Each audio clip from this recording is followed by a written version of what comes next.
আন্তর্জাতিক বৈশিষ্ট্য সমূহ সরকারি সংস্থা। তাহলে আমরা বললাম যে পৃথিবী বা বিশ্বের বিভিন্ন দেশে সরকারি প্রতিনিধি নিয়ে যে সংস্থা গঠিত হয় সেটা আন্তর্জাতিক বৈশিষ্ট্য সমূহ সরকারি সংস্থা। আন্তঃসরকারি সহায়তায় এই সংস্থা সমূহ বিশ্বের বিভিন্ন নির্যাতিত এবং দুর্যোগ মোকাবিলা মানুষকে সাহায্য করতে করে থাকে। অন্যতম এই সংস্থাগুলো হলো ইউনিসেফ, ইউনেস্কো, আইএলও, ডাব্লিউএইচও। আবার আবার বলছি যে আন্তর্জাতিক বৈশিষ্ট্য সমূহ বেসরকারি সংস্থা।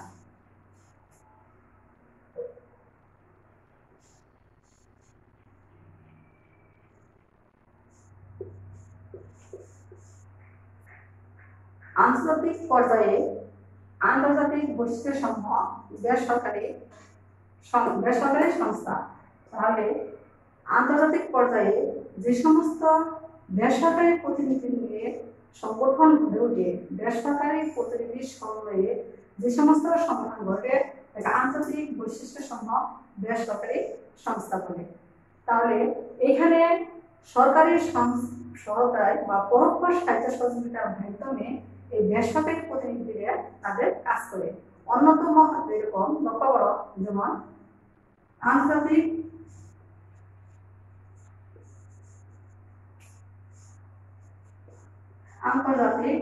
রেড ক্রস,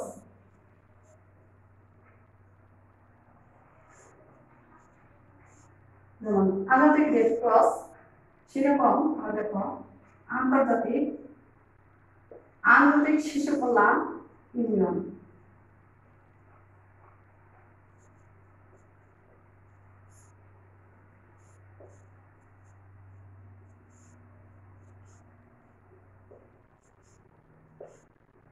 আমি বলছি লক্ষ্য করো যে আন্তর্জাতিক বেসরকারি সংস্থা সমূহ, তাহলে বেসরকারি প্রতিনিধি নিয়ে যারা কাজ করে সমন্বয়ে এবং দেশের উন্নয়নে, সেটাও কিন্তু সরকারি পরোক্ষ সহায়তার মাধ্যমে করে থাকে। অন্যতম সংস্থাগুলোর মধ্যে হলো আন্তর্জাতিক রেড ক্রস বা রেড ক্রিসেন্ট সমিতি এবং আন্তর্জাতিক শিশু কল্যাণ ইউনিয়ন সমিতি। এরা সবাই বেসরকারিভাবে মানুষের পাশে নিপীড়িত, ক্ষুধা, আত্মমানব সেবায় এরা কাজ করে। তাহলে আমি বললাম যে ক্লাসিফিকেশন অফ অর্গানাইজেশন আন্তর্জাতিক সংস্থা, সরকারি সংস্থা এবং বেসরকারি সংস্থা। সেই সাথে বলছি লক্ষ্য করো 3 নম্বরে জাতীয় পর্যায়ে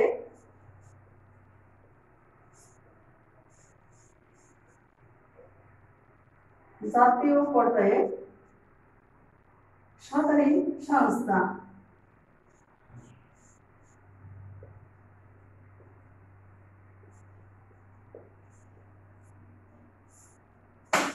জাতীয় পর্যায়ে সরকারি সংস্থা। 4 নম্বরে জাতীয় পর্যায়ে বেসরকারি সংস্থা।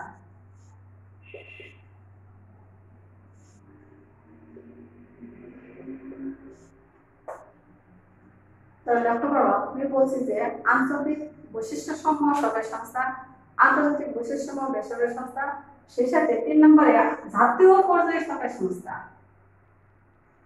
জাতীয় পর্যায়ে বেসরকারি সংস্থা। জাতীয় পর্যায়ে সরকারি সংস্থাগুলো কাকে বলে এবং কি সে সম্পর্কে বলি যে জাতীয় পর্যায়ে সরকারি প্রতিনিধিদের সমন্বয়ে যেসব সংস্থা গড়ে ওঠে তাকে জাতীয় পর্যায়ে সরকারি সংস্থা বলে। তাহলে জাতীয় পর্যায়ে এরা কাজ করলেও দেশের বিভিন্ন প্রান্তে এরা কল্যাণমূলক কাজও করে থাকে। তাহলে এই সংস্থাগুলো কি কি? তার জাতীয় পর্যায়ে অন্যতম হলো সরকারি সংস্থার মধ্যে কেয়ার,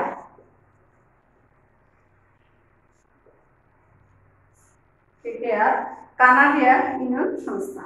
তাহলে আমি বলছি যে এর মধ্যে সরকারি সংস্থাগুলো কি কি হয়? একটা হলো কেয়ার এবং কানাডিয়ান ইউনিয়ন সংস্থা।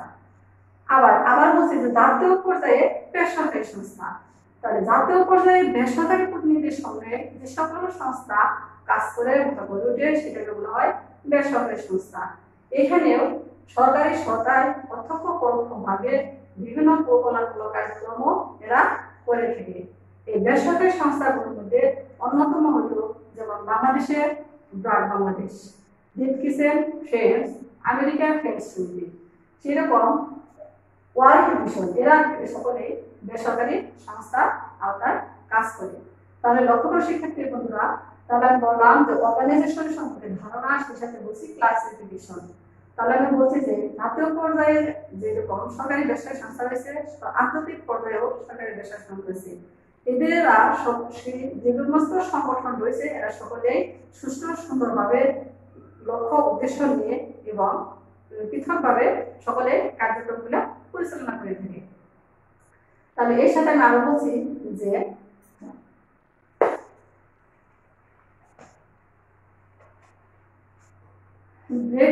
Breakdown of international organisation in Bangladesh. বাংলাদেশের পটভূমিটা কি? আন্তর্জাতিক সংস্থায় বাংলাদেশের পটভূমিটা কি?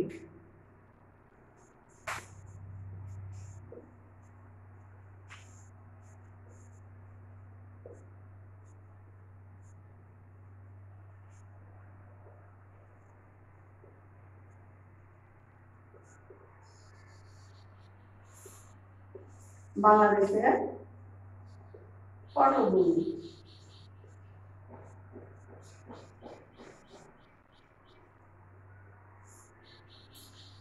আন্তর্জাতিক সংগঠনে বাংলাদেশের পটভূমি। বাংলাদেশের সমাজ কল্যাণ বিবর্তনে যেরকম বিস্তার লাভ করছে, বিবর্তনের সাথে সাথে সেই রকম আন্তর্জাতিক সংগঠনগুলো বিভিন্ন বিবর্তনের মাধ্যমে এরা বিকাশ লাভ করছে। অনুন্নত মধ্যম বা উন্নয়নশীল দেশ আমাদের বাংলাদেশ সমাজ উন্নয়নের লক্ষ্যে বিভিন্নভাবে এই সংস্থাগুলো সাহায্য সহযোগিতা করে থাকে এবং দুস্থ, অসহায়, নিপীড়িত, নির্যাতিত, আর্থসামাজিক সমস্যায় জর্জরিত এবং এছাড়াও রয়েছে বিভিন্ন প্রাকৃতিক দুর্যোগ মোকাবিলায় এই সমস্ত সংগঠনগুলো বাংলাদেশেও অনেক সেবামূলক কার্যক্রম আত্মমানবতায় কাজ করে যাচ্ছে। তার কারণে আমরা বলতে পারি যে এই সংগঠনগুলো বাংলাদেশে এসে আমাদের যখন উন্নয়ন প্রসার ঘটেছে সেই সাথে বলছে যে এরকম বাংলাদেশ বর্তমানে স্বাধীন রাষ্ট্র, এরকম তারা স্বাধীনতার পরে আইএলও, স্বাস্থ্য সংস্থা, ইউনিসেফ, ইউনেস্কোর সদস্যপদ লাভ করছে। এরকম সদস্যপদ লাভ করার ফলে তারা ধীরে ধীরে এই সংগঠনগুলো তাদের সাহায্য সহযোগিতা হাত বাড়িয়ে দিয়েছে। পরোক্ষ বা প্রত্যক্ষভাবে আমাদের আত্মমানবতা সেবায় এরা কাজ করছে। তাহলে আমরা বলতে পারি যে আন্তর্জাতিক সংগঠনগুলো পটভূমিতে অবশ্যই এই সংগঠনগুলো ব্যাপক ভূমিকা রাখছে।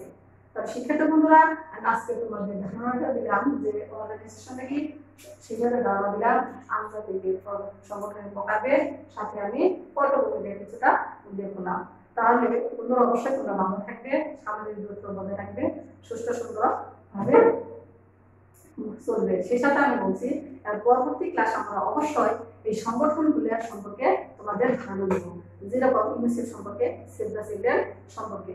সকলকে ভালো থাকো, ভালো থাকা একান্ত আমাদের কাম্য। আজকের মতো আমি আমাদের শেষ করছি। খোদা হাফেজ।